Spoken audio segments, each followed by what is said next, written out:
तो प्यारे साथियों, नमस्कार। स्वागत है आप सबका। और मैं हूं डॉक्टर अम्बरीश और आप देख रहे हैं महत्वपूर्ण कक्षा हिंदी की।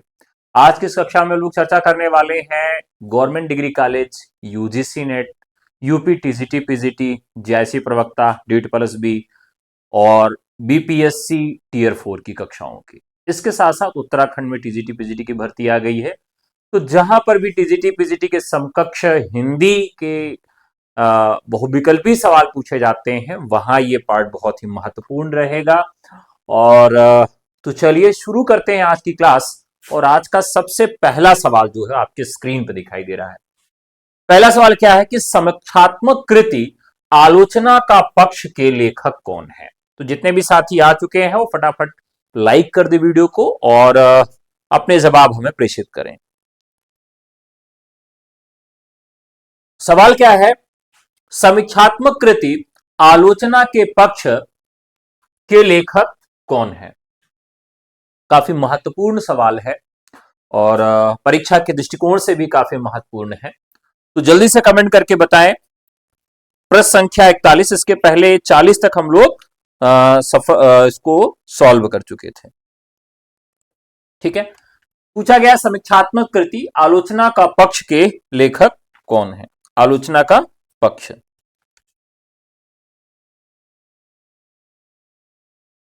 चलिए बताइए फटाफट। सवाल पूछा गया है कि आलोचना के पक्ष के लेखक कौन है। रमेश कुंतल मेघ, डॉक्टर धर्मवीर भारती, रमेश शाह या फिर नंद किशोर आचार्य। अब देखिए, ये जो सवाल है यहां पर हमें कुछ महत्वपूर्ण आलोचनात्मक कृतियों के नाम मालूम होने चाहिए। यदि हमें कुछ महत्वपूर्ण आलोचनात्मक कृतियों के नाम मालूम है तो सवाल आसान हो जाता है। जैसे रमेश कुंतल मेघ। रमेश कुंतल मेघ को हम क्यों जानते हैं? तो रमेश कुंतल मेघ का जो मुख्यतः औदार्य है वह मिथकीय साहित्य की आलोचना पर है। यानी मिथकीय साहित्य जो है उसकी आलोचना पर इनका बड़ा काम देखने के लिए मिलता है। तो उस दृष्टिकोण से जो ये हमारे लिए महत्वपूर्ण हो जाते हैं। ठीक है, अभी ज्यादातर हमारे साथी जो है वो केवीएस और एनबीएस की परीक्षा में लगे हुए हैं, जो कि सब्जेक्ट उसमें पूछा ही नहीं जाएगा। इस वजह से अभी थोड़ी सी संख्या कम रह रही है। उसके बाद जो है परीक्षा के बाद एलटी और ये का रिजल्ट भी लगभग आने वाला है, तो थोड़ी सी संख्या बढ़ेगी। लेकिन अभी बहुत सारे लोग अलग अलग टारगेट किए हुए हैं और एलटी के बाद कुछ लोग निराश भी हो गए हैं। इस वजह से थोड़ी सी समस्या है। बहरहाल पूछा गया है कि समीक्षात्मक कृति आलोचना के पक्ष के रचनाकार कौन है। तो यहां पर कौन हो जाएंगे? रमेश शाह हो जाएंगे। और ये 2001 में इस पर उनको एक पुरस्कार दिया गया, व्यास सम्मान। कौन सा पुरस्कार दिया गया? व्यास सम्मान दिया गया रमेश चंद्र शाह को। अजय की डायरी, या कई जगह इसको आज की डायरी भी देखने के लिए मिलता है। अजय की डायरी देवराज किस विधा की कृति है? अजय की डायरी देवराज किस विधा की कृति है? अब यह भी काफी कंफ्यूज करने वाली कृति है। तो लगता यह है कि डायरी है, लेकिन वास्तविकता यह कि डायरी है ही नहीं है। ये डायरी न होकर क्या है? एक उपन्यास है। डायरी न होकर क्या है? ये उपन्यास है। और इसके उपन्यास के जो लेखक हैं देवराज हैं। इनके पथ की खोज,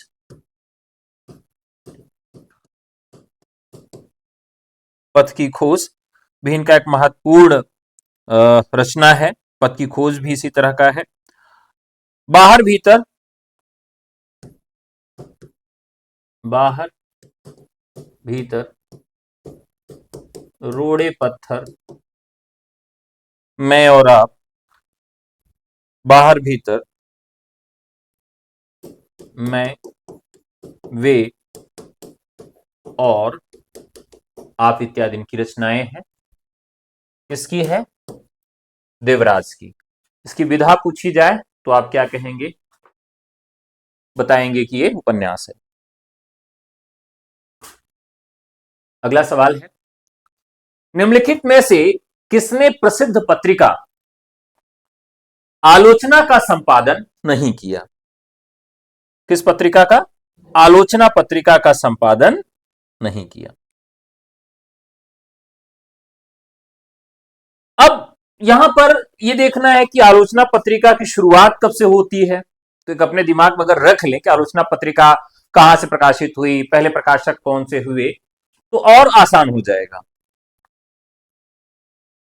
आलोचना पत्रिका,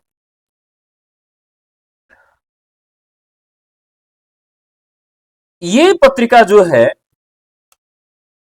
राजकमल प्रकाशन के द्वारा कराई जाती है। राजकमल प्रकाशन के द्वारा कराई जाती है और यह एक त्रैमासिक पत्रिका है, यानी 3 महीने में एक बार आती है।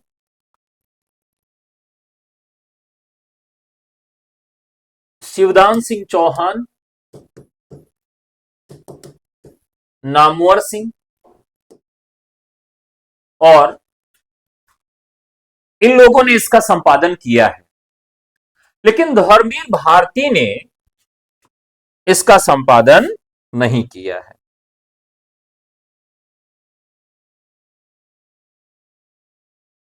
अब ये वर्तमान जो संपादक हैं, वो वर्तमान संपादक इसके कौन है? संजीव कुमार हैं। आलोचना पत्रिका का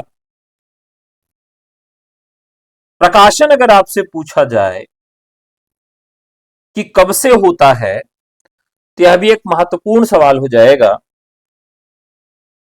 तो क्या होगा? अक्टूबर 1951 से। आलोचना पत्रिका का जो प्रकाशन है वह कब से शुरू होता है?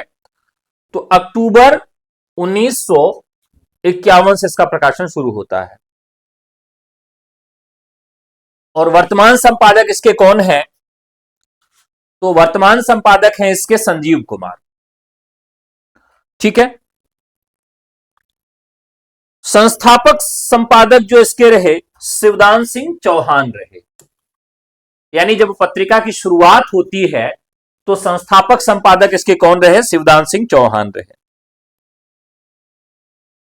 अब इसका प्रकाशन कहां से किया जाता है, तो यह भी सवाल आपसे पूछा जाएगा। इसका प्रकाशन दिल्ली से किया जाता है, त्रैमासिक रूप से 3 महीने में एक बार किया जाता है। नंदुलारे वाजपेयी भी इसके संपादक रहे हैं।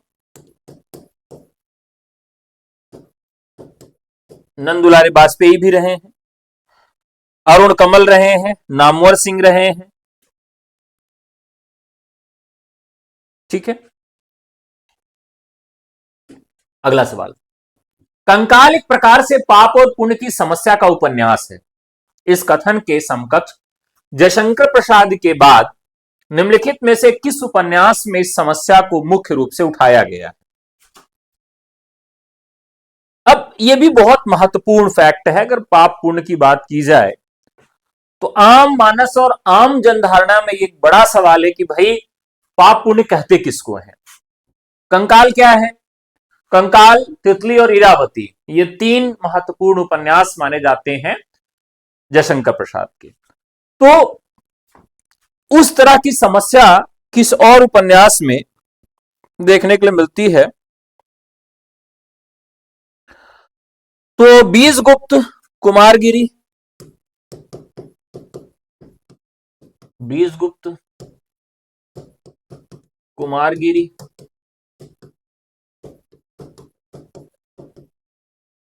चाणक्य, चित्रलेखा,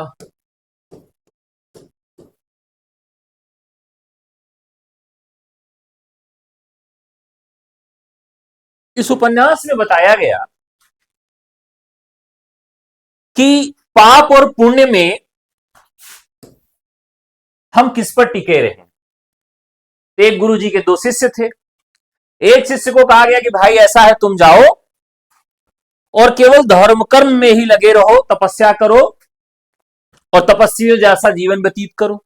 और एक शिष्य से कहा गया कि जाओ तुम ऐसो आराम करो, अच्छा जीवन व्यतीत करो, और बाद में मैं तुम लोगों से बुला के पूछूंगा कि पाप और पुण्य किसे कहते, किसने पाप किया किसने पुण्य किया। अंत में स्थिति यह निकल कर आई कि आप अपने हृदय को जितना मारते हैं उससे बड़ा पाप कुछ नहीं होता है। यानी पाप और पुण्य जैसी कोई शब्दावली है ही नहीं। दुनिया जिसको पाप कह दे वो पाप है, दुनिया जिसको पुण्य कह दे वो पुण्य है। और पाप और पुण्य की परिभाषा समय समय पर बदलती रहती है। किस प्रकार से बदल रही है? एक समय पाप का मतलब होता था कि भाई अगर आपने किसी पराई स्त्री से, यानी आपका विवाह हो गया और आप किसी पराई स्त्री के विषय में सोचते हैं तो वो पाप है।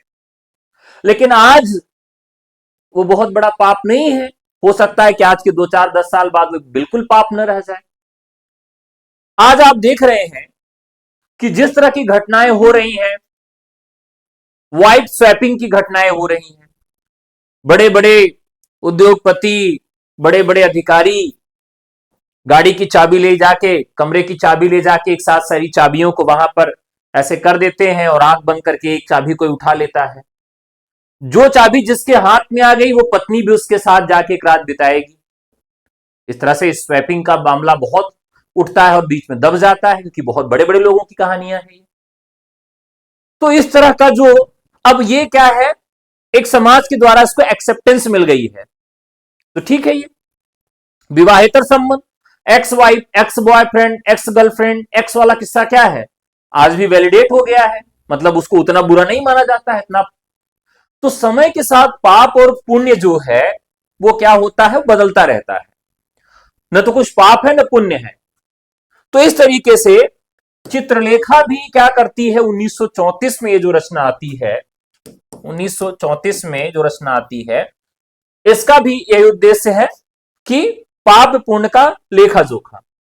आप भी अगर किसी चीज को पाप और पुण्य मानते हैं कि हम किसको पाप की श्रेणी में रखें और किसको पुण्य की श्रेणी में रखें, तो आपको आवश्यकता है कि आप पढ़िए चित्रलेखा को, और जिसने पढ़ा है वो बहुत अच्छी बात है। ठीक है, तो चित्रलेखा का कई बार समय भी पूछ लिया जाता है कि इसका समय क्या है। अगला, हजारी प्रसाद द्विवेदी के उपन्यासों के प्रकाशन का सही अनुक्रम क्या है?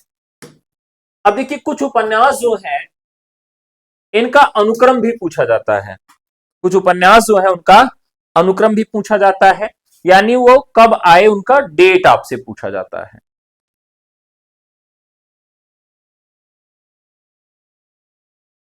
उनकी डेट आपसे पूछी जाती है।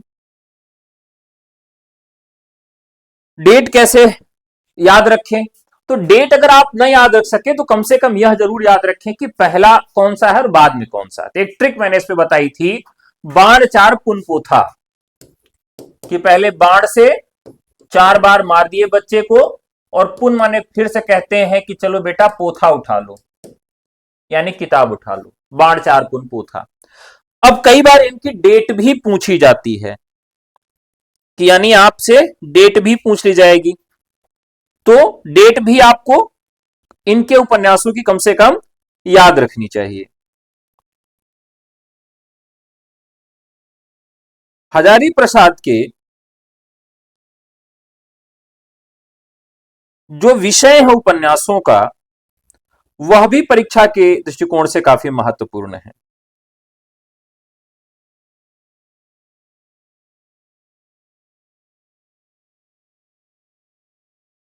तो चलिए देखते हैं। तो जैसे पहला उपन्यास है बाण भट्ट की आत्मकथा, क्योंकि बाण पहले आ रहा है तो बाण किस में आएगा, बाण भट्ट की आत्मकथा 1946 में, यानी भारत आजाद होने की 1 साल पहले। चार चंद्रलेख 1963, पुनर्नवा 1973 और अनामदास का पोथा 1976 में आता है। अब इनके एक उपन्यासों का वर्ण विषय आपको मालूम होना चाहिए, क्योंकि यहां से हूबहू सवाल आपसे पूछा जाता है, सीधे सीधे सवाल यहां से बनता है। चलिए देखते हैं।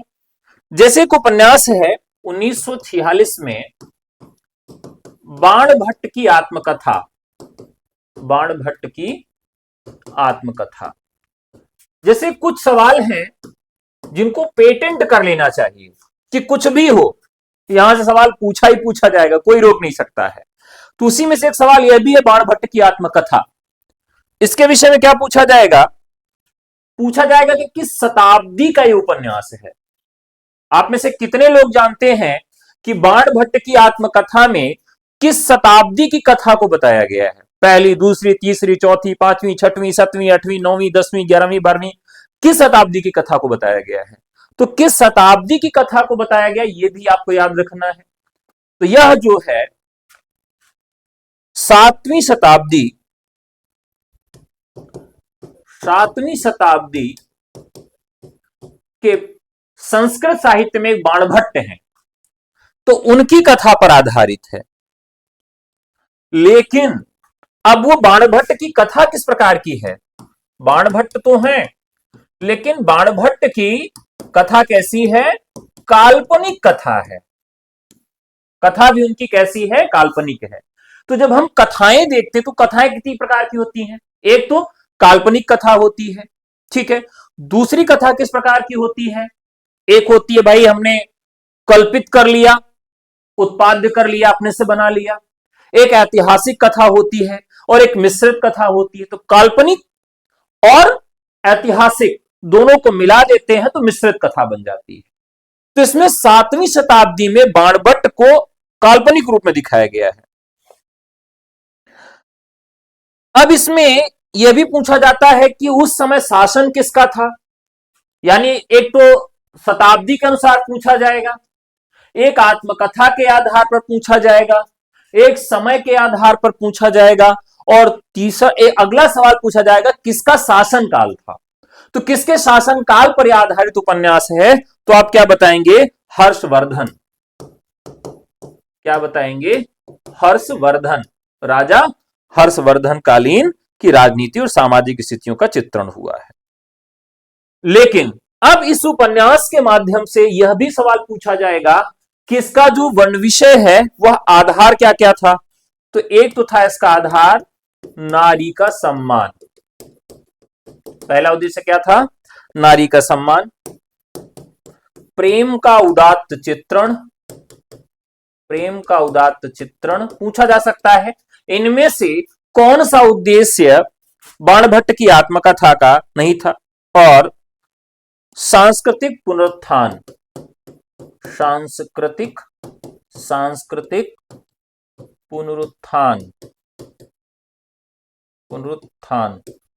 तो इस तरह से सवाल अगर पूछा जाए तो आप फटाफट इसका जवाब दे सकते हैं। इसी तरीके से यहां पर एक दूसरा उपन्यास भी आता है। दूसरा उपन्यास कौन सा आता है इनका? उससे भी इसी तरह का सवाल पूछा जाएगा। तो इसको याद कैसे रखेंगे? यहां बाण आ रहा है तो बाण से तुरंत याद रख लेना बाणभट्ट की आत्मकथा। और बाण कौन थे? संस्कृत के थे। अब अगर इसका डेट याद रखना हो कि बाणभट्ट की आत्मकथा जो उपन्यास है किस काल का है, तो बस तुरंत एक बाण बना देना। देखो बाण कैसे बनाओगे? ढिच्युम, ढिच्युम, ढिच्युम। 3 बाण हो गया ना।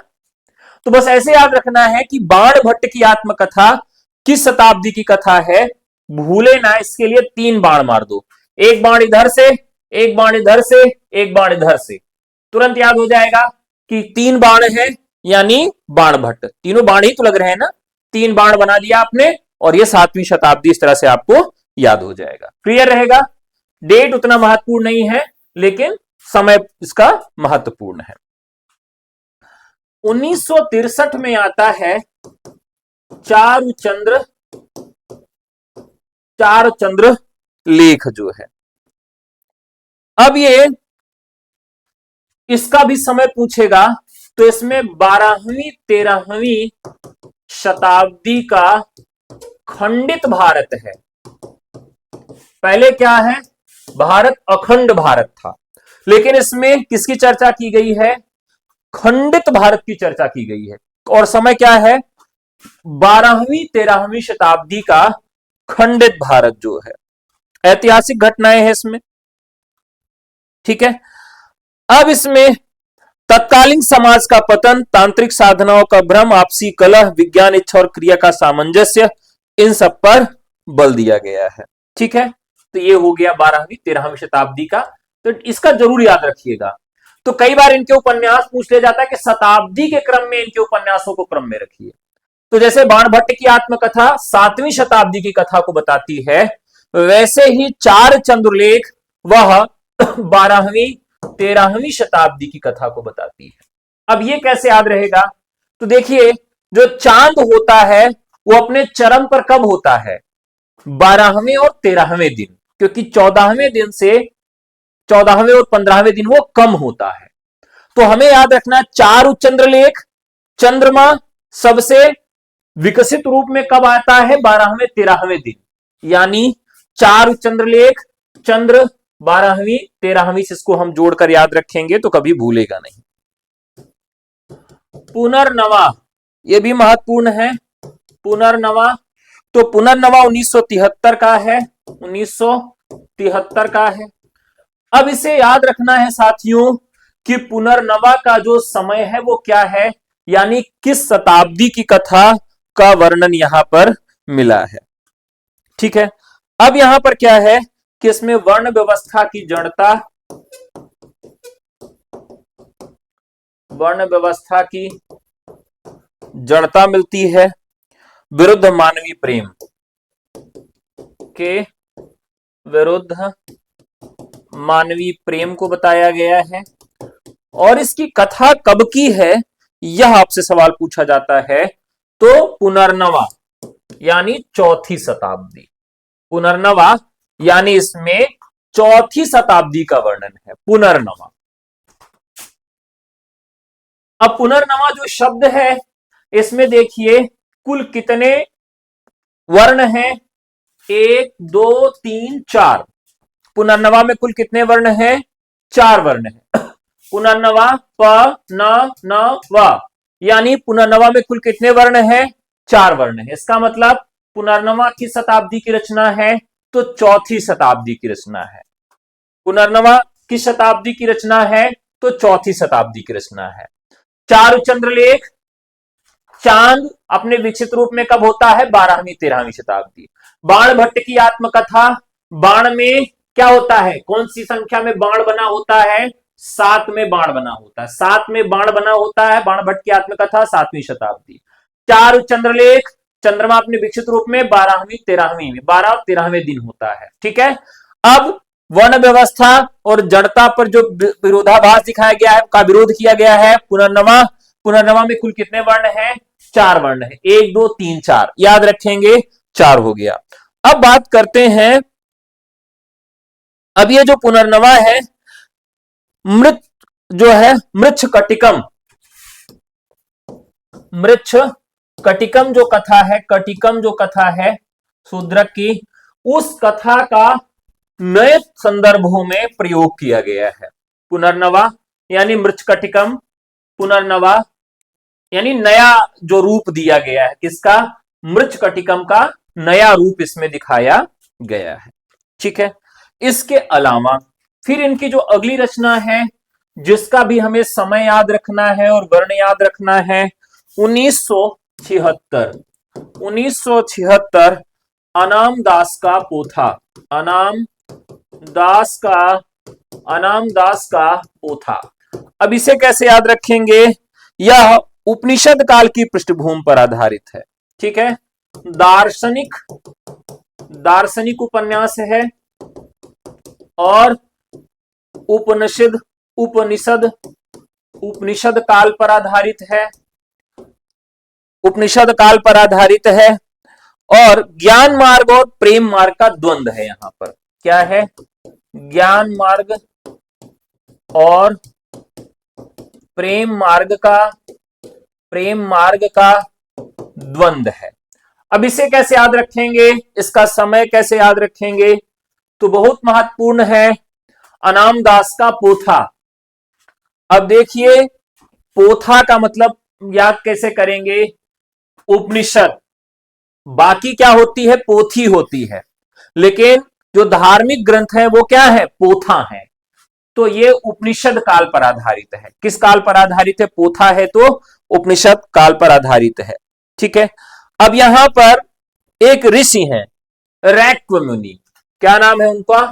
उनका नाम है रैक्व मुनि। तो रैक्व मुनि आख्यान पर आधारित है। ये रैक्व मुनि आख्यान पर आधारित है। कैसे याद रखेंगे? तो पोथी आम व्यक्ति लिखते हैं, यहां पोथा लिखने की बात आएगी तो पोथा कौन लिखेगा? रैक्व मुनि लिखेंगे। तो कैसे याद रखेगा? रैक्व मुनि आख्यान पर आधारित कौन सा है? तो वो पोथा है। रैक्व मुनि पोथा लिखेंगे। रैक्व मुनि क्या लिखेंगे? पोथा लिखेंगे। इनकेस अगर इसकी डेट भी याद रखनी हो तो रैक्व मुनि क्या लिखेंगे? पोथा लिखेंगे। कौन सा पोथा? उपनिषद लिखेंगे। अब रैक्व मुनि कितने साल के होंगे? अब काफी बूढ़े होंगे, तो सबसे बूढ़े होंगे तो यानी इनकी डेट भी सबसे अंतिम वाली होगी। यानी तो ये रैक्व मुनि है, पोथा लिख रहे हैं, तो सबसे बड़े बुजुर्ग होंगे, यानी सबसे अंत में आएंगे, यानी 1976 में। अगर आपको डेट में भी कंफ्यूजन हो तो इतना याद रख लेना कि भाई अब ये क्या है? उपनिषद लिख रहे हैं, रैक्व मुनि है, तो काफी बूढ़े रहे होंगे। बूढ़े रहे होंगे यानी अप्रॉक्स 76 साल के रहे होंगे। यानी अनामदास का पोथा 1976 में। ठीक है। रैक्व मुनि आख्यान पर आधारित है। अब इसमें एक और जो बहुत महत्वपूर्ण बात कही गई है वो क्या है? देखिए, लोग क्या बन जाते हैं? लोग बन जाते हैं कि मैं मुनि बन गया और मैं कंदराओं में चला गया और मुझे देश दुनिया से कोई मतलब नहीं है और मैं सिद्ध पुरुष बन गया। तो इसमें बताया गया कि ऐसा नहीं भाई कि आप देश दुनिया छोड़कर कंदराओं में चले जाएं और आप सिद्ध पुरुष बन जाएंगे। जी एकदम ऐसा नहीं है। उन्होंने कहा है एकांत साधना नहीं बल्कि जन सेवा और प्रेम है। जन सेवा और प्रेम है, एकांत साधना नहीं है। अगर आप एकांत साधना को क्या मानते हैं? जीवन की सार्थकता मानते हैं, तो एकांत साधना जो है वो जीवन की सार्थकता नहीं है, बल्कि जीवन की सार्थकता किसमें है? जीवन की सार्थकता किसमें है? जन सेवा और प्रेम में है। ठीक है। तो इस तरीके से हमें इनके उपन्यासों को इस तरह से याद रखना है। अब मुझे लगता है कि कभी भी इनके उपन्यास से अगर कोई सवाल पूछा जाएगा तो आप लोग गलती नहीं करेंगे, और गलती करेंगे तो मैं कसम रखवा दूंगा। पहले हम लोग कसम रखवाते थे ना, कैसे? कि तुम्हार विद्या नाश हो जाए। अवधि में जब हम लोग छोटे छोटे थे तो कहते थे कि तुम्हार जाओ साल भर की विद्या नाश हो जाए। तो मैं ये समझ नहीं पाता था कि मतलब ये साल भर की विद्या का कॉन्सेप्ट क्या है। तो साल भर की विद्या का कॉन्सेप्ट बाद में समझ में आया कि बच्चे जब फेल होते हैं तो एक साल के लिए फेल होंगे, तो वो श्राप देता था कि जाओ तुम फेल हो जाओ एक साल के लिए। तो ये क्या कहते थे? जाओ तुम्हारी साल भर की विद्या नाश हो जाए। तो कोई छू मंतर जैसा होता, बड़े दुखी हो जाते थे। तो कहते थे अरे यार सॉरी भाई, माफ कर दो, मेरी विद्या उतार दो। तो विद्या उतारी भी जाती थी। अगर आपने विद्या की कसम चढ़ा दी है तो विद्या की कसम उतारी भी जाती थी। तो वो कहता था नहीं उतारेंगे। तो बहुत रिक्वेस्ट करते थे भाई प्लीज जो है किसी तरह से करके हमारी विद्या वाली कसम उतार दो। तो कहते अच्छा ठीक है उतार देंगे। तो अब हम लोगों क्या कैसे होता था? इतनी बड़ी ऊपरी तुहार कसम उतरी। तो उसमें एक राइम भी बनती थी। अब आपके यहाँ पता नहीं कैसे वो कसम उतारी जाती थी, मुझे तो नहीं मालूम है, लेकिन हम लोग के यहाँ वो कसम उतारी जाती थी। मतलब ऐसा लगता था कि बहुत बड़ा बोझ लेके जीवन पे चल रहे हैं। बहुत दुखी रहते थे कि यार उसने हमारे ऊपर विद्या रखवा दिया है। तो वो कहते थे कि इतनी बड़ी ऊपरी तो आज विद्या उतरी। तो वो इस तरह से कुछ राइम बना देते थे और वो विद्या उतर जाती थी। तो मुझे लगता है कि अब ये जो नई पीढ़ी है वो पता नहीं इसको मानती है और इस तरह का कुछ अवधारणा है भी कि नहीं है। उनके लिए तो कुछ भी ऐसा नहीं होगा, हमारे लिए तो विद्या माता थी, बहरहाल एक युग था। तो चलिए अगली रचना की तरफ हम सब बढ़ते हैं। अगली रचना है पंत जी और पल्लव शीर्षक में इनमें से किस साहित्यकार ने प्रसिद्ध समीक्षा लिखी है? चलिए फटाफट बताइए। रामविलास शर्मा, नामवर सिंह, विजय देवनारायण शाही, सूर्यकांत त्रिपाठी, निराला। चलिए फटाफट जवाब दीजिएगा।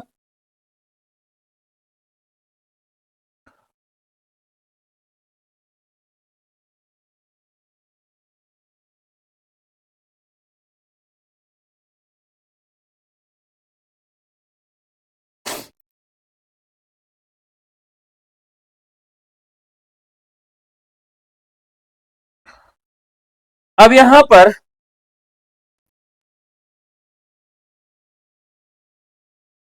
पल्लों की जो भूमिका है वो बहुत महत्वपूर्ण है। चलिए देखते हैं। दरअसल 1918 में 1918 में झरना लिखा गया प्रसाद के द्वारा। इसे छायावाद की प्रयोगशाला कहा गया। प्रयोगशाला कहा गया। इसी तरीके से 1928 में पंत ने पल्लव लिख दिया। देखिए, छायावाद एक ऐसा काल है आधुनिक काल में, छायावाद एक ऐसा काल है आधुनिक काल में जिसपे सबसे ज्यादा आरोप लगा और उसी काल के समय लगा। जैसे आदिकाल में, आदिकाल के बाद लोगों ने आदिकाल पर आरोप लगाया, भक्तिकाल पर आरोप लोगों ने भक्तिकाल के बाद लगाया, रीतिकाल पर आरोप लोगों ने रीतिकाल के बाद लगाया। लेकिन छायावाद एक ऐसा समय है, उसी समय ही उस पर आरोप लगना शुरू हो गया। तो छायावाद पर जो आरोप लग रहे थे, उन आरोपों का जवाब देने के लिए और छायावाद की आइडियोलॉजी को स्थापित करने के लिए पंत जी ने जो रचना लिखी 1928 में, उसको पल्लव नाम दिया गया। ठीक है। और इसे छायावाद का घोषणा पत्र कहा जाता है। तो ये काव्य संवेदना जो है छायावाद की, काव्य संवेदना जो है छायावाद की, उसको स्पष्ट करने का काम करता है कि छायावाद की काव्य संवेदना क्या है। भाषा और छंद का परिष्कार, भाषा और छंद का परिष्कार भी इसमें करने का प्रयास किया गया और पंत जी ने इसमें खड़ी बोली को पराश्रय दिया कि भाई खड़ी बोली को हम स्वीकार कर रहे हैं। ऐतिहासिक तुलना भी की गई और रूढ़ियों का विरोध भी किया गया। रूढ़ियों का इसमें विरोध भी दिखाया गया। एक सवाल यहां और पूछा जाता है कि ये जो पल्लव की जो भूमिका थी, किसने लिखी थी? पल्लव की भूमिका को किसने लिखा था? तो छायावाद का घोषणा पत्र इसे कहा गया और छायावाद का घोषणा पत्र इसे नगेंद्र जी भी मानते हैं। तो यहां पर उसी रचना को आधार बनाकर उस पंत की पल्लव पर जो भूमिका लिखी गई, तो उसका जवाब देने के लिए सूर्यकांत त्रिपाठी निराला ने क्या लिखा था? पंत जी और पल्लव लिखा। यानी पल्लव छायावाद का जवाब देने के लिए लिखी गई और पंत और पल्लव का जवाब देने के लिए सूर्यकांत त्रिपाठी निराला ने पंत जी और पल्लव लिखा। ठीक है। इनमें से नाग बोडस द्वारा लिखित नाटक कौन है? इनमें से नाग बोडस द्वारा लिखा गया नाटक कौन सा है? बताइए। नाग बोडस। अब ये देखिए, इनके प्रमुख नाटकों में देखें, एक गाना है, क्या है? अम्मा तुझे सलाम। तो अम्मा तुझे सलाम, क्यों अम्मा को सलाम कर रहे हैं? क्योंकि तुमने मेरे लिए खूबसूरत बहू ला दी और उस बहू को मैं कहां रखूंगा? तीन टप्पर में रखूंगा। कृति विकृति, कृति विकृति, इनका एक नाटक है जिसका नाम है, तीन नाटक, नर नारी उर्फ नर नारी उर्फ बाबा लोचनदास। अब कैसे याद रखेंगे कि नाग बोडस ने, अब क्योंकि ये काले नाग जैसे थे, एकदम कलूटे, तो इनके अम्मा ने इनके लिए खूबसूरत बहू मिला दी। तो इन्होंने अम्मा को क्या कहा, अम्मा तुझे सलाम, क्योंकि तुमने खूबसूरत बहू मेरे लिए ला दी। अब बहू कहां रखेंगे, 3 टप्पर में रखेंगे। घर टूटा फूटा था, नाग बोडस थे, तो 3 टप्पर में रखे। और वो 3 टप्पर कैसा था, कृत विकृत था, 3 नाटक। और नारी उर्फ बाबा लोचन दास, ये इनके महत्वपूर्ण नाटक हैं। अब ये जो अम्मा तुझे सलाम है, इस जो ऊपर नाटक है, इसका वर्ण विषय भी पूछा जाता है। तो यह भिखारियों पर आधारित नाटक है। उपभोक्ता समाज में भिखारियों के जीवन में भी यह लिखा गया है। ठीक है। इसके अलावा इनका जो एक और नाटक है, खूबसूरत बहू,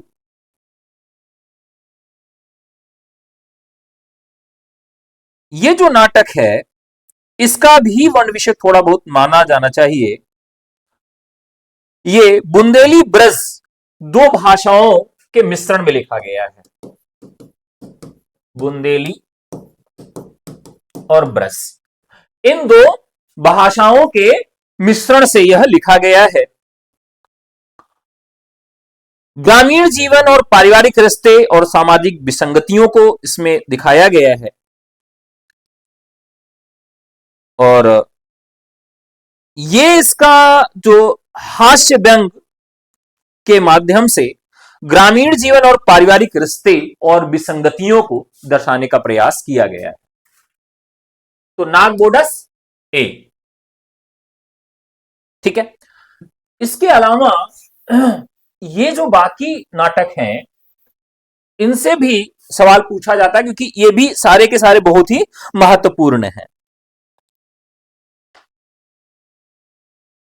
इसके अलावा जैसे एक योर्स फेथफुली, ये भी काफी महत्वपूर्ण है। योर्स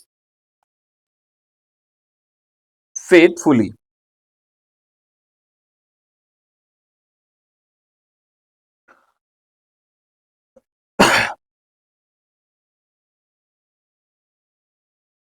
मुद्रा राक्षस का है। इसमें जो ऑफिस की लाइफ है, ऑफिस की जो लाइफ है, उसको केंद्र में रख के इसको रखा गया है। और इसमें एक डच फिल्म भी 2022 में बनाई गई थी। एक डच फिल्म भी जो है योर्स फेथफुली के नाम से बनाई गई है। 2 दोस्त इसबोल और डोबिल अपनी बेवफाई छिपाने के लिए गर्ल्स ट्रिप पर जाती हैं, और लेकिन जब इसाबोल की हत्या हो जाती है तो बोल झूठ के जाल में फंस जाती है। तो अगर आप चाहें तो नेटफ्लिक्स पर यह फिल्म भी उपलब्ध है। नेटफ्लिक्स पे यह फिल्म उपलब्ध है, वो जाके आप देख भी सकते हैं। इसके अलावा यम गाथा जो है, यह भी काफी महत्वपूर्ण है। दूधनाथ सिंह की रचना है। और इसका जो मतलब कथा है, वो भी काफी महत्वपूर्ण है। इसकी कहानी भी पूछा जाता है। ठीक है। समकालीन समाज जो है, इसमें मानवीय रिश्तों की जटिलताएं दिखाई गई हैं। अगला, इनमें से शिवमूर्ति की कहानी नहीं है। अब देखिए, शिवमूर्ति की जितनी कहानियां हैं वो बहुत ही महत्वपूर्ण है। शिवमूर्ति जी मेरे बहुत फेवरेट कहानीकार हैं। जैसे केसर कस्तूरी, इनसे मैं कई बार मिला भी हूं।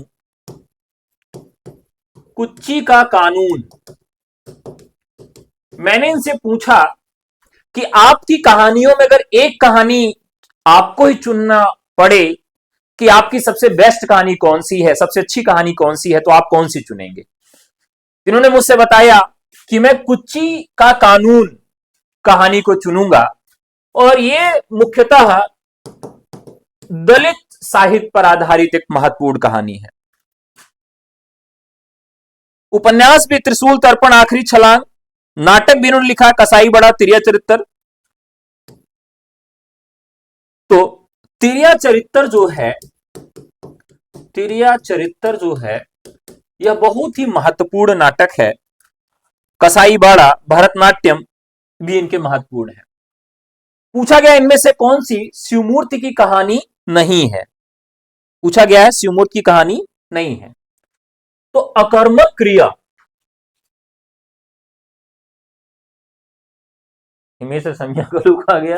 अच्छा अच्छा, चलिए मुझे तो मालूम ही नहीं था।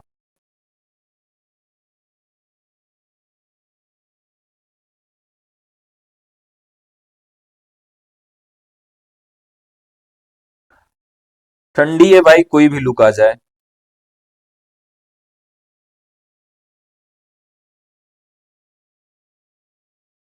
चलिए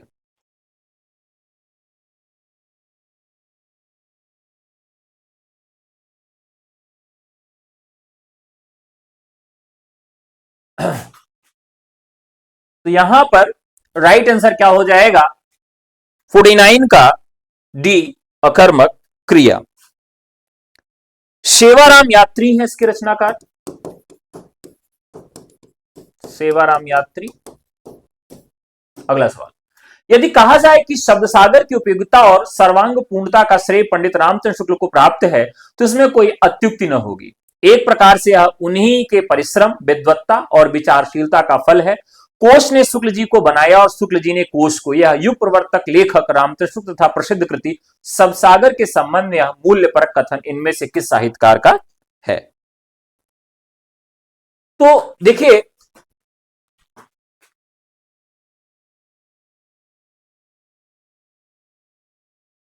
रामविलास शर्मा जो हैं, इन पर बड़े आरोप लगे। क्यों आरोप लगे? क्योंकि यह कहा गया कि भाई एक मार्क्सवादी आलोचक है। मार्क्सवादी आलोचक होते हुए भी इनके जो प्रिय कवि हैं वो तुलसीदास हैं। मार्क्सवादी होते हुए भी इनके जो प्रिय आलोचक है रामचंद्र शुक्ल हैं। तो रामचंद्र शुक्ल भी दक्षिणपंथ से जुड़ रहे हैं और सगुण धारणा से जुड़ रहे हैं, वर्ग व्यवस्था का पोषण करने वाले हैं। तुलसीदास भी ऐसे हैं। इसलिए रामविलास शर्मा के ऊपर आरोप भी लगता है कि भाई कैसे कि इनके जो प्रिय कवि हैं वो तुलसीदास जी हैं, प्रिय आलोचक जो है वो रामचंद्र शुक्ल हैं। तो रामचंद्र शुक्ल के विषय में ये कह रहे हैं, जहां से पूछा जाता है कि क्या पूछा जाता है कि शुक्ल जी को बनाया और शुक्ल जी ने कोश को। क्या उन्होंने लिखा है कि विद्वत्ता और विचारशीलता का फल है कि कोश ने शुक्ल जी को बनाया और शुक्ल जी को कोश ने। युग प्रवर्तक लेखक रामचंद्र शुक्ल के विषय में किसका कथन है? रामविलास शर्मा का। अपने अपने अजनबी उपन्यास के लेखक कौन हैं? चलिए देखिए, जो अज्ञे जी हैं बहुत ही महत्वपूर्ण उपन्यासकार हैं।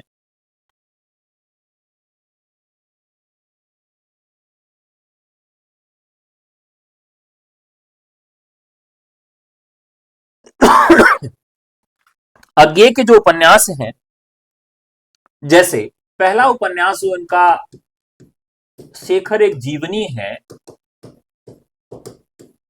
वो मुझे बहुत पसंद है। जैसे एक सवाल आपसे पूछा जाए कि भाई अगर आपको मालूम चल जाए कि यह दिन आपकी दुनिया का सबसे अंतिम दिन है तो आप क्या करना चाहोगे? वैसे ही एक व्यक्ति है गे जिनको मालूम चल जाता है कि मुझे अब फांसी होने वाली है अगले दिन। तो जब आपको फांसी होने वाली होगी तो ऐसा लोग कहते हैं कि जब आदमी कोई मरने वाला होता है तो वो फ्लैशबैक में चला जाता है और पूर्व की स्मृतियां उसके मन में आ जाती हैं। उसने अभी तक जीवन क्या जिया है, उसके जीवन के प्रमुख पल क्या थे, वो सारी चीजों को रिबैक करके याद करने लगता है, फ्लैशबैक शैली में चला जाता है। इसीलिए जब इनको मालूम चलता है कि भाई मेरे जीवन का ये आखिरी दिन है, तो क्या चले जाते हैं, फ्लैशबैक में चले जाते हैं और अपने जीवन को याद करने लगते हैं। तो ये शेखर एक जीवनी जो है 1941 और 44 में स्वतंत्रता की खोज और विद्रोह और आत्म का विश्लेषण दिखाता है। इसमें फ्राइड का मनोविश्लेषणवाद है, और फ्राइड का जो मनोविश्लेषणवाद है बड़ा अजूबा मनोविश्लेषणवाद है। आप में से बहुत सारे लोगों ने पढ़ा भी होगा, और उस पर काफी बहसें भी होती रहती हैं। कुछ लोग मानते, कुछ लोग नहीं मानते हैं। तो कुछ लोग तो यह भी मानते हैं कि एक बालक जो है वो अपने काम चेतना की शुरुआत अपने माता के साथ करता है। बहुत छोटा सा रहता है, दूध पीने के साथ साथ जो अठखेलियां करता है वहीं से उसकी काम चेतना की शुरुआत होती है। लेकिन अब पता नहीं ऐसा होता है कि नहीं होता, बहुत छोटा सा बालक, उसको क्या मालूम होगा। लेकिन इस प्रकार के भी आरोप लगते हैं। लेकिन जो शेखर जीवनी है इसमें भी जो मनोविश्लेषणवाद है वो है, लेकिन किस रूप में है। तो इड, ईगो और सुपर ईगो, ये तीन शब्द आते हैं। तो यहां पर जो है वो अहम की बात की गई है, जिसको ईगो कहा जाता है, इजी ओ कहा जाता है। इसमें काम चेतना और अहम, काम चेतना और अहम की बात की गई है। और ये काफी कुछ जो उपन्यास है मुझे जो ओशो हैं उनके विचारों से भी ये मिलता है। ओशो ये कहते हैं कि किसी भी स्त्री को किसी पुरुष के प्रति काम चेतना का अनुभव होना, और किसी पुरुष का किसी स्त्री के प्रति काम चेतना का अनुभव होना, वो एक जैविक प्रक्रिया है। उसमें आप चाहकर भी कुछ कर नहीं सकते, रोक नहीं सकते हैं, वो आएगा ही आएगा। तो यहां पर भी यही कहा गया है कि एक ही समय में अलग अलग स्त्रियों से उसका जो आकर्षण है काम चेतना का, वो काम चेतना और अहम, इन दोनों चीजों को मिलाकर दिखाया गया है। और बहुत ही अच्छा उपन्यास मुझे लगा शेखर जीवनी, जो कि 2 भागों में है। ठीक है, इसके बाद जो इनका एक और उपन्यास आता है,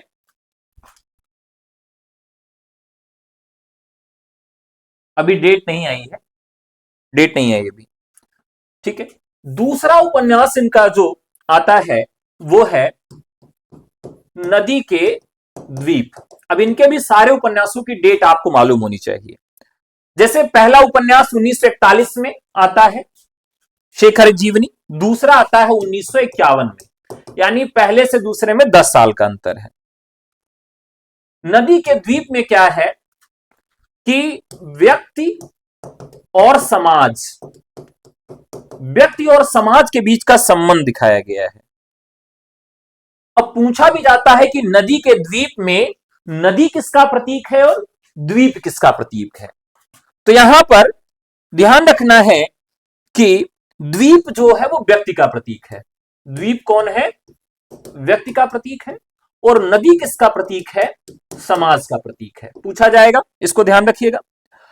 क्षण में द्वितीयता और आधुनिक मनुष्य की एकांकी संवेदना को इसमें केंद्र में रखा गया है नदी के द्वीप में। ठीक है, इसको भी आप ऐसे याद रखेंगे। तीसरा जो इनकी रचना है, अपने अपने अजनबी, अपने अपने अजनबी, ये भी काफी महत्वपूर्ण है। और इसमें जो ये है, ये भी उसके 10 साल बाद आता है, 1961 में। यानी पहला 1941 में, दूसरा 1951 में, और तीसरा कब आता है? 1961 में आता है, अपने अपने अजनबी। और यह जो पूरा का पूरा उपन्यास है, यह अस्तित्ववादी दर्शन पर आधारित है। यहां से कई बार सवाल पूछा गया है कि आगे का वह कौन सा उपन्यास है जो अस्तित्ववादी दर्शन पर आधारित है। तो यहां पर अपने अपने अजनबी जो है वो अस्तित्ववादी दर्शन पर आधारित है। इसका मृत्यु का साक्षात्कार और मानव अस्तित्व की स्वतंत्रता, मृत्यु का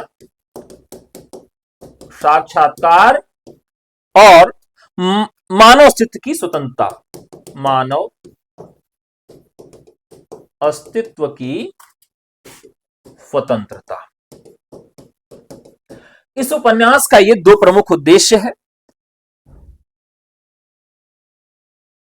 ये 2 चीजें दिखाता है कि व्यक्ति जो है वह मृत्यु के समय बिल्कुल अकेला होता है। मृत्यु के समय व्यक्ति क्या होता है? बिल्कुल अकेला होता है। इस वजह से उसे जीवन के चुनाव स्वयं करने होते हैं। जीवन का चुनाव उसे स्वयं करना होता है। तो यह अस्तित्ववादी दर्शन पर आधारित है। अब यह भी पूछा जाता है कि इस उपन्यास पर किसका किसका प्रभाव है। तो ज्यापाल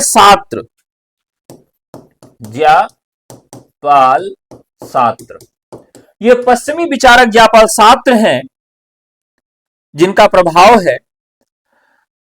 आजादी और व्यक्तिगत उत्तरदायित्व, ये दो चीजों पर बात करते हैं, आजादी और व्यक्तिगत उत्तरदायित्व। अब ये दर्शन क्यों उपजा? एक समय पूरे दुनिया को यह लगने लगा था कि मार्क्सवाद इतना तेजी से फैल रहा है कि इसका प्रभाव पूरे विश्व पर पड़ जाएगा, कोई भी इससे नहीं बचेगा। तब क्या हुआ? यहां पर कुछ लोगों ने उसी के विरोध में अस्तित्ववादी दर्शन की स्थापना कर दी। यानी कार्ल मार्क्स यानी मार्क्सिज्म के विरोध में अस्तित्ववादी दर्शन की स्थापना कर दी जाती है। अब आपसे पूछा जाए कि अस्तित्ववादी दर्शन का प्रमुख आधार क्या है, तो अस्तित्ववादी दर्शन का प्रमुख आधार है व्यक्तिगत स्वतंत्रता। बहुत महत्वपूर्ण तथ्य है ये, व्यक्तिगत स्वतंत्रता पहला आधार मुख्य है, और जिम्मेदारी और चुनाव पर यह जोर देती है। शास्त्र के अनुसार मनुष्य कोई पूर्व निर्धारित स्वरूप या सार नहीं होता, वह पहले संसार में आता और फिर अपनी पसंद के अनुसार खुद को बनाता है। यानी जो अभी तक बनी बनाई परंपराएं, रूढ़, समाज, ये सब कुछ है, वो शास्त्र उसको सबको खारिज कर देता है और ये कहता कि अगर हमने जन्म लिया है तो हमारे लिए पहले से कोई बना बनाया नियम नहीं है, मैं उसका चयन करूंगा, मैं अपने अनुसार चीजों को ऑर्गेनाइज करूंगा। लेकिन कोई ऐसी पुरानी व्यवस्था, नियम नहीं है कि जो मेरे जन्म लेते ही मेरे ऊपर थोप दिए जाए, लाद दिए जाए। मैं अपनी व्यक्तिगत स्वतंत्रता के आधार पर उन चीजों का चयन करूंगा। उनमें ही कई चीजें हैं, जैसे विवाह। अब कहा जाए कि भाई अगर आपने जन्म ले लिया है और आप 21 वर्ष के हो गए हैं तो आपको विवाह करना है। अब अस्तित्ववादी दर्शन कहेगा कि ये मेरी व्यक्तिगत स्वतंत्रता का प्रश्न है, मैं विवाह चाहूं करूं या ना करूं, इस तरह का नियम मैं मानने वाला नहीं हूं। तो कोई परंपरागत नियम ऐसा नहीं है जो किसी व्यक्ति को जन्म के साथ उसके ऊपर लाद दिया जाए। नहीं भाई, मैं विवाह नहीं करूंगा। अपनी पसंद के अनुसार वह व्यक्ति स्वयं के नियम खुद बनाता है और स्वयं के नियमों को मानता है।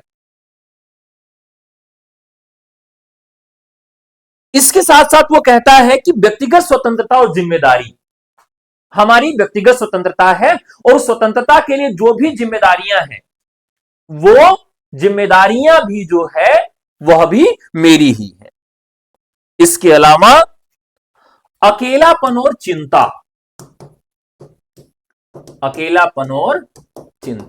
यह भी अस्तित्ववादी दर्शन की प्रमुख बात है कि भाई अगर हमने कोई निर्णय ले लिया, अब मान लीजिए हमने कह दिया कि भाई मैं विवाह नहीं करूंगा, सलमान खान ने कह दिया कि भाई विवाह नहीं करूंगा, राहुल गांधी ने कह दिया विवाह नहीं करूंगा, योगी जी ने कहता मैंने विवाह नहीं करूंगा। ठीक है, बहुत कुछ अस्तित्ववादी दर्शन से प्रभावित है, जो परंपरागत मानदंड उसको नहीं अपना रहे हैं। लेकिन एक समय के बाद ऐसा भी होगा कि इनको एक अस्तित्ववादी चिंता भी पैदा होगी कि अपने भविष्य और निर्णयों के परिणाम के प्रति अनिश्चित व्यक्ति में एक चिंता भी होगी, करे यार मेरा बाद में क्या होगा। इस प्रकार की अकेलापन और चिंता भी होगी। प्रामाणिकता, अस्तित्ववादी लोग क्या कहते हैं कि ये तो समाज और व्यक्ति के दबाव में अपना जीवन नहीं व्यतीत करते हैं। बहुत सारे आज के युवा हैं अस्तित्ववादी दर्शन से प्रभावित हैं। कहते हैं चार लोग क्या कहेंगे, समाज क्या कहेगा, पड़ोसी क्या कहेगा, रिश्तेदार क्या कहेंगे, कोई मतलब नहीं। कौन क्या कहेगा इससे हमारा कोई मतलब नहीं है। समाज क्या कहेगा, व्यक्ति क्या कहेगा, उससे कोई मतलब नहीं है। दूसरे के दबाव में आकर स्वयं के मूल्यों और इच्छाओं को हम नहीं जिएंगे। हमारे मूल्य, हमारी इच्छाएं हमारे से ही निर्भर रहेंगी। यह भी एक दर्शन का महत्वपूर्ण बात है। और ये सारे लोग जो थे, ये जितने भी अस्तित्ववादी थे, ये सब नास्तिक थे। ये सब कौन थे? नास्तिक थे। तो यह भी एक महत्वपूर्ण जो है यहां पर बात आती है। ठीक है, समझ में आ गया?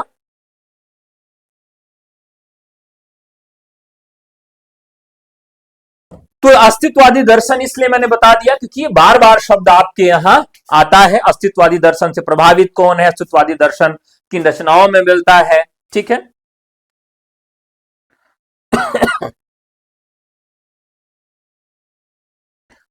आपने जो पूछा है चारवाक दर्शन, तो चारवाक दर्शन तो बहुत ब्रॉड है, लेकिन सामान्य शब्दों में अगर बताऊं तो चारवाक दर्शन भी एक ऐसा दर्शन है जो ईश्वर को नहीं मानता या ईश्वर की सत्ता को खारिज करता है, और यह सुखवाद पर विश्वास करता है कि भाई जब तक रहना है सुखी सुखी जीवन व्यतीत करना। और इसका एक बहुत ही प्रसिद्ध वाक्य है, क्या कहता है? यावत जीवे सुखम जीवेत, ऋणम कृत्वा घृतम पीवेत। जब तक जीवित रहें तब तक सुख से जिए, चाहे उधार लेकर ही घी पीना पड़े लेकिन पीते रहें। लेकिन जब तक जीवन जिएंगे मस्ती के साथ जिएंगे और हम उसमें कोई भी गुंजाइश नहीं छोड़ेंगे। यह आध्यात्मिकता पर निषेध करता है, भगवान को नहीं मानता है। यह पृथ्वी, जल, अग्नि और वायु, इन्हीं चार चीजों को ही आधार मानता है, इसके अलावा ईश्वर पर नहीं बात करता है। और इसके अलावा जो चार पुरुषार्थ थे, चारों पुरुषार्थों को यह नहीं मानता है। चारों पुरुषार्थों में यह केवल अर्थ और काम को ही मानता है। क्या मानता है? अर्थ और काम। यानी पैसा कमाना ही सत्य है, और पैसा कमाने के साथ साथ संभोग या भोग या जीवोत्पादन या विवाह करके संसर्ग स्थापित करना स्त्रियों से, ये केवल दो को ही मानता है। यानी धर्म, अर्थ, काम, मोक्ष में चारवाक दर्शन केवल दो को ही स्वीकार करता है, एक अर्थ को और एक काम को। ठीक है, तो चलिए आगे बढ़ते हैं। नामवर सिंह का यह कथन इनमें से किस पुस्तक के लिए है कि पूर्ववर्ती व्यक्तिवादी इतिहास प्रणाली के स्थान पर सामाजिक अथवा जातीय ऐतिहासिक प्रणाली का आरंभ करने वाली यह पहली हिंदी पुस्तक है? बहुत ही महत्वपूर्ण सवाल है ये। तो यह हिंदी साहित्य की भूमिका, हिंदी साहित्य की भूमिका के विषय में यह कहा गया है, जो कि हजारी प्रसाद द्विवेदी के द्वारा लिखी गई है। उत्तरायण किसकी कृति है? उत्तरायण किसकी कृति है? ये राम कुमार वर्मा की कृति है। किसकी है? उत्तरायण किसकी कृति है? राम कुमार वर्मा की है। दलित साहित्य का सौंदर्य शास्त्र के लेखक कौन है? ठीक है, दलित साहित्य का सौंदर्य शास्त्र, दरअसल ये जो रचना है यह है ओम प्रकाश वाल्मीकि की। ये ऑप्शन में नहीं है। और ओम प्रकाश वाल्मीकि ने दलित साहित्य के सौंदर्य शास्त्र में दलित साहित्य के लिए 10 चीजें बताई। 10 चीजें बताई कि 10 ऐसे तत्व हैं जिनके आधार पर हम दलित साहित्य का निर्धारण कर सकते हैं। चिट्ठिया हो तो हर कोई बाँचे किसके पत्रों का संग्रह है? तो ये है फणीश्वर नाथ रेणु। और इसका संपादन किसने किया था? संपादन किया भारत यायावर ने। इसका संपादन किसने किया? भारत यायावर ने किया।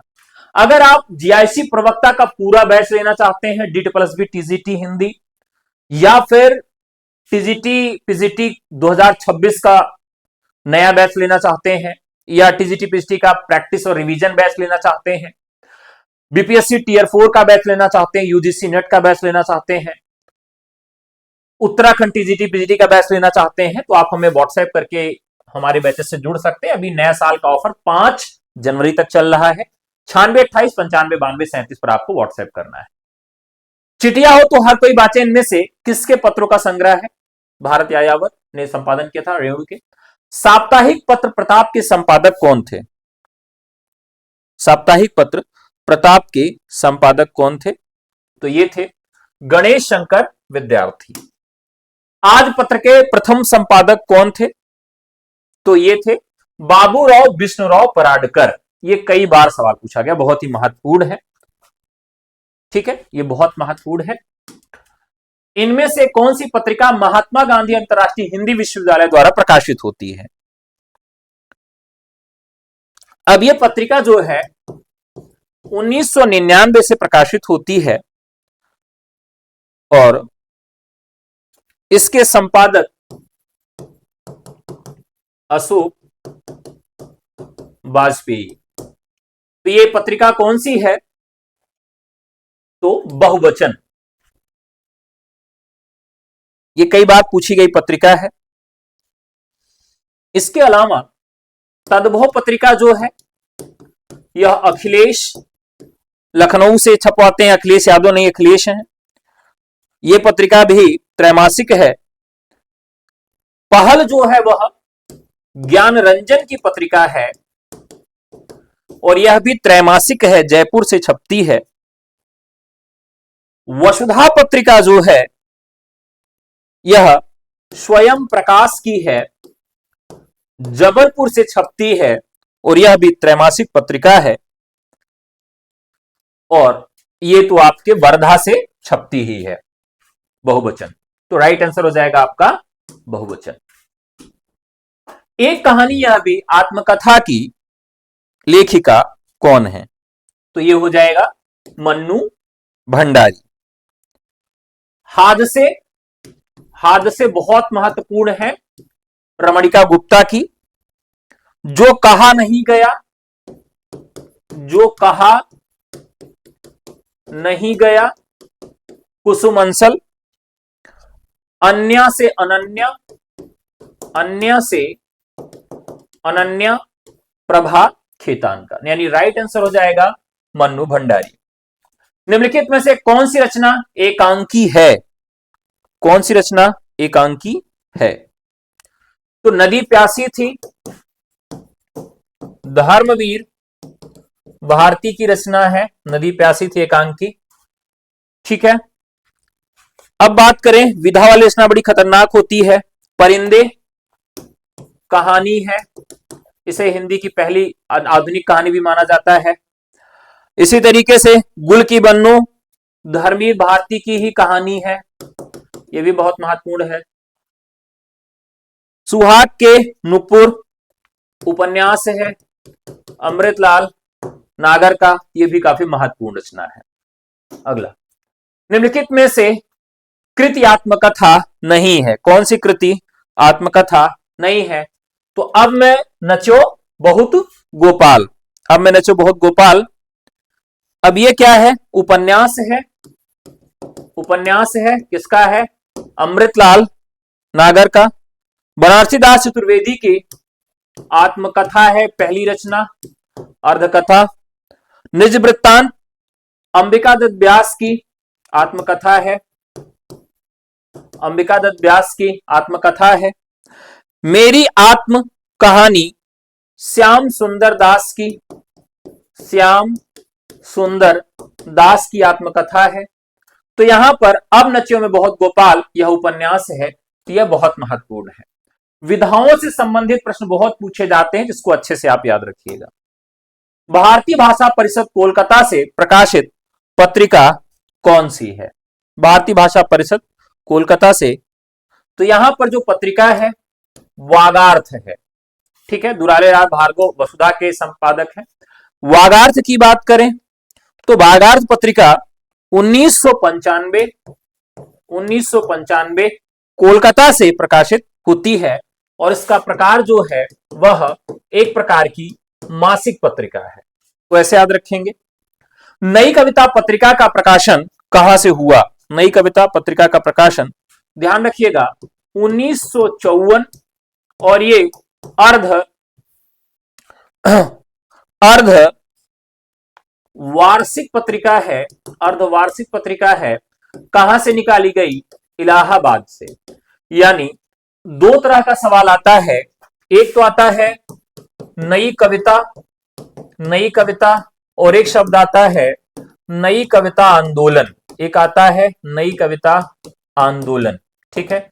एक के जवाब जगदीश गुप्त है और एक के जवाब अंगेजी है। तो यह पत्रिका 1954 इलाहाबाद से। वंशी और मादल किसके गीत संग्रह हैं? वंशी और मादल किसके गीत संग्रह हैं? तो यह है ठाकुर प्रसाद सिंह का सोन मछरी मन बसी। सोन मछरी मन बसी रविंद्र भ्रमर की रचना है सोन मछरी।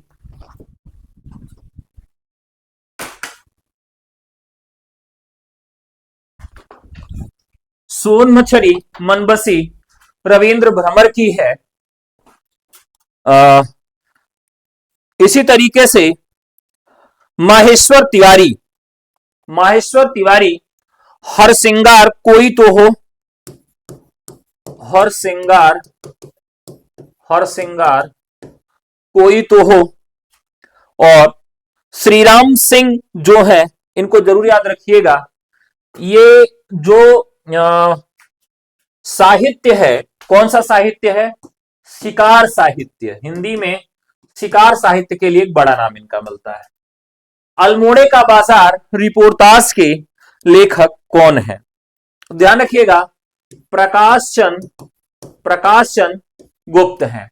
रिपोर्टाज किसके लिए लिखा जाता है? तो मानवीय आपदा और दैवीय आपदा, ये दोनों आपदाओं के लिए यह रचनाएं लिखी जाती हैं, दैवीय आपदा हो या मानवीय आपदा हो। जैसे एक रचना रेणु की मिलती है, रचना का नाम है ऋणजल और रचना का नाम, उसी रचना का नाम है धनजल। तो ऋणजल और धनजल का मतलब क्या होता है? धनजल का मतलब बाढ़ और ऋणजल का मतलब होता है सूखा। तो जितनी मानवीय और दैवीय आपदाएं हैं, उनको आधार बना के जो लिखा जाता है वो क्या है? रिपोर्टाज है। जैसे मानवीय आपदा क्या है? मानव के द्वारा लाई गई युद्ध हो गया। दैवीय आपदा क्या हो गई? भूकंप हो गया, ज्वालामुखी हो गया, या फिर बाढ़ हो गई। ठीक है, तो यहां पर ध्यान रखिएगा, स्वराज भवन भी इनका एक बहुत महत्वपूर्ण है, स्वराज भवन भी बहुत महत्वपूर्ण है। अल्मोड़े का बाजार और बंगाल का अकाल, बंगाल का अकाल, ये तीनों रचनाएं जो है इनकी रिपोर्टाज के रूप में कई बार पूछी जाती है। इसके अलावा तूफानों के बीच में, ये इनका काफी पूछा जाता है, तूफानों के बीच में रांगे राघव का। अगला है, निम्नलिखित में से एक रचना पत्र साहित्य के अंतर्गत नहीं आती है। तो पत्र साहित्य के अंतर्गत नहीं आती है मेरे संधि पत्र, फाइल प्रोफाइल पांडे बेचन शर्मा, उग्र की रचना है। बच्चन जो है पत्रों में जीवन प्रकाश जोशी की है, जीवन प्रकाश जोशी की है। पंत के 200 पत्र बच्चन के नाम, और ये हरिवंश राय बच्चन के लिए है। ठीक है, तो मेरे संधि पत्र नहीं है, ये पत्र साहित्य के अंतर्गत नहीं आता है। गालिब छूटी शराब किसकी आत्मकथा है? तो गालिब छूटी शराब रविंद्र कालिया की है। ये बहुत ही महत्वपूर्ण है, आप याद रखेंगे। कमलेश्वर जो है, इनकी आत्मकथा 3 भागों में है। कमलेश्वर की आत्मकथा 3 भागों में है। जो मैंने जिया, जिसका पहला भाग है, दूसरा है यादों का चिराग, इनका दूसरा भाग है, और जलती हुई नदी। तो कई बार पूछ लिया जाता है कि जलती हुई नदी किस विधा की रचना है। अगला सवाल है, प्रतीक पत्रिका के संपादक कौन थे? तो अज्ञे जो थे वो प्रतीक पत्रिका के संपादक थे, और यह 1947 में पत्रिका निकली। और यह किस प्रकार की पत्रिका थी? तो यह पत्रिका द्विमासिक पत्रिका थी, 2 महीने में एक बार आती थी। सन 42 के संस्मरण किस लेखक की संस्मरणात्मक कृति है? तो यह श्रीराम शर्मा की संस्मरणात्मक कृति है। निर्वेद किस रस का स्थायी भाव है? निर्वेद किस रस का स्थायी भाव है? तो इसका राइट आंसर हो जाएगा शांत रस का। तो यहां मैं कुछ रस लिख रहा हूं, कुछ रस लिख रहा हूं जिसका उत्तर आपको कमेंट में लिखना है, जिसका स्थायी भाव लिखना है। तो अनुराग, अनुराग जो है वह क्या है? स्थायी भाव है, अस्थाई भाव है, इसका आपको रस लिखना है। अनुराग का रस कमेंट बॉक्स में आपको लिखना है। इसी तरीके से सम, सम का रस आपको कमेंट बॉक्स में लिखना है। इसी तरीके से आश्चर्य, आश्चर्य का रस आपको कमेंट बॉक्स में लिखना है। ठीक है, ये आपको लिखना है। और इसी तरीके से आपको यह बताना है कि 10वां रस कौन सा है और उसके प्रतिस्थापक, प्रतिस्थापक आचार्य कौन है। इन सभी सवालों का जो सही जवाब देगा, नेक्स्ट क्लास में मैं उनका नाम लिखूंगा कि भाई कितने छात्र हैं जिन्होंने इसका सही जवाब दिया है। अनुराग का रस, सम का रस, आश्चर्य का रस कौन सा होगा, 10वां रस कौन सा है और उसके प्रतिस्थापक आचार्य कौन है, ये हम लोग चर्चा करेंगे नेक्स्ट क्लास में। आज की क्लास अच्छी लगी हो तो लाइक जरूर करिएगा। मुलाकात करेंगे फिर आपसे नेक्स्ट एपिसोड में। अगर आप जीआईसी प्रवक्ता यूपी टीजीटी पीजीटी का नया बैच लेना चाहते हैं, इसके अलावा यूपी टीजीटी पीजीटी पुराना 2022 वाला रिवीजन और प्रैक्टिस बैच लेना चाहते हैं, DT+B TGT, Uttarakhand TGT PGT, BPSC tier 4, GDC और यूजीसी नेट का बैच लेना चाहते हैं तो आप हमें व्हाट्सएप कर सकते हैं। 5 जनवरी तक आपके लिए बेस्ट ऑफर चल रहा है। एलटी ग्रेड, केवीएस, एनवीएस और ईएमआरएस मेंस का बैच लेना चाहते हैं तो उसके लिए भी बेस्ट ऑफर चल रहा है 5 जनवरी तक। आप हमें केवल व्हाट्सएप करें, हमारी टीम आपसे खुद संपर्क करेगी। व्हाट्सएप नंबर है 9628959237। मिलते हैं फिर नए एपिसोड में, तब तक के लिए नमस्कार, जय हिंद, धन्यवाद।